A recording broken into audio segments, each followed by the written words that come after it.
Lantern's marketing has been controversial, and I do marketing for a living, so why not have a marketing guy review the show's marketing? My understanding is there's two goals when promoting a DCU show: attain new customers, oftentimes normies, and retain old ones. The problem is when you upset the base, it's the only discourse that the mass audience sees when the show's being discussed. And if no one is visibly excited about the show, then it can cause big problems. And it doesn't help that the showrunners are constantly on defensive mode after releasing parts of their marketing. But let's actually go through it independently. Spoiler alert, there's some mixed opinions coming. The first promotional image, who hasn't seen it? Aaron Pierre and Kyle Chandler dangerously walking in the middle of what seems to be a busy road, but I actually see nothing wrong with it. It proudly shows the two leading characters, and it says a lot when you pay attention. Jon Stewart's walking proud, clean cut, and fresh. Hal Jordan's hair is disheveled, and he doesn't seem thrilled to be there. And like your mom, he isn't trying to impress anyone. Then we get the Lanterns trailer. We see the ring, and from what I can tell, it looks pretty good. And then we see an impatient Jon Stewart being thrown into a life-threatening situation by Hal Jordan. It's a pretty thrilling scene despite us not actually seeing the action, but who knows, I'm sure we will in the actual episode. Afterwards, we see plenty of destruction and plenty of moments where we see Hal about to suit up or literally jumping into action. The teaser establishes that this show is very different from the previous DCU content. And while I think it impressed normies before the online discourse, it worked. The teaser establishes this is a very different show than past DCU content. And while I think the teaser impressed the normies that saw it before the online discourse happened, it worked. Before being an important word here.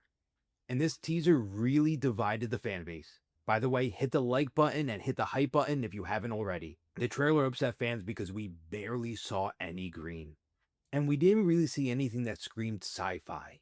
Nothing that made people feel re-immersed in the world of Green Lantern. Not a shot of space, not Green Lantern suited up, not an alien, not Oa, not a Guardian, nothing. And that's not good. Rule of thumb for marketing: no one wants to feel like the odd man out.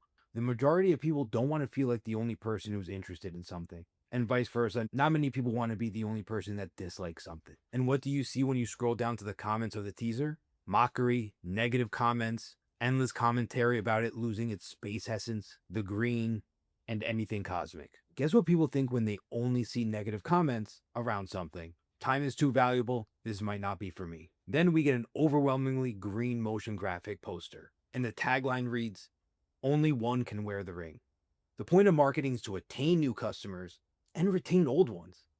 That tagline isn't impressing the normies, and it overwhelmingly upset DC fans, which is the base, meaning this poster unequivocally failed. But I'm not the kind of guy that just knocks over something and doesn't offer a solution. Like I said, I'm a marketing guy. I deal with large companies, small companies. I've worked with governors, senators. So I made two mock-up posters for what I think would have kept the vibe they were going for, while also throwing a bone to the fan base. Small town, big problems. Doesn't reveal too much, but it shows that, again, this is happening in a small town in Nebraska, but there's something bigger happening afoot. And of course, the poster remains low-key, but instead, the Green Lantern ring is being used as a flashlight for investigative purposes. I think this would have worked. Alternative tagline: not your ordinary cops. Let me know what you think in the comments. Then after all the controversy, Lanterns released another image.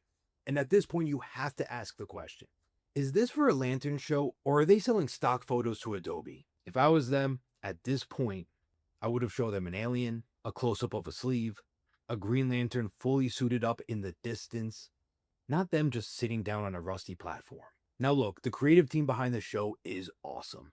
And from everything I read about the show, and many details that many fans don't know about, I think this show is about to be more cosmic and more power-filled than many people think. I understand the fear of not wanting to alienate the mass audience who they believe has superhero fatigue, but I believe there's a way to do both. And look, if you absolutely, positively cannot show either of these characters fully suited up, then fine, show Guy Gardner. We already know he's in the show. We've already seen him, and it wouldn't spoil anything. Comment below your marketing ideas that you think would have worked for this show. Now look, I love the DC universe, and I loved much of what came before, the DCEU. And if you want to learn about how we got here from the DCEU, the rise and fall, and why the DCU was created, I cannot recommend enough The Snyder Effect written by Rob Slavinsky. And look, this is not a paid promotion. I get literally nothing for this.